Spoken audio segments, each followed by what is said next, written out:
আসসালামু আলাইকুম। কেমন আছেন আপনারা? আশা করি ভালো আছেন।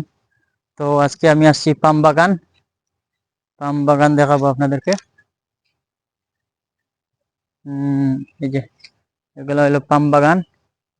এই যে পাম গাছ কিরকম হয় আপনাদেরকে দেখাবো। এই যে দেখেন, এগুলা ওই খেজুরের গাছের মতোই, সাইজে একটু বড় আর কি। যারা পাম বাগানের বিষয়ে আছেন এগুলাই কাজ করতে হয়।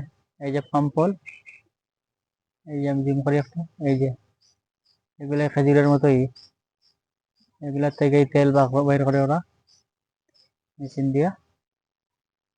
আজকে দেখতে এলাম সরাসরি। এমনিতে দেখা হয় আমাদের ওই গাড়িতে, হয়তো এক জায়গা থেকে অন্য জায়গায় যাইতেছি তো তখন দেখা যায়, দূর থেকে দেখা যায়, এরভাবে পাশাপাশি থাকি দেখা হয় নাকি। তো আজকে আসলাম সরাসরি দেখার জন্য, ভাবলাম আপনাদেরকে সাথে শেয়ার করি। তো আর দেখতে থাকেন, অবশ্যই ভালো লাগবে। এই যে দেখেন, এই যে বাঁদরও আছে, মানে বাঁদরও আছে অনেকগুলা। এগুলা বিশাল বড় বড় গাছ,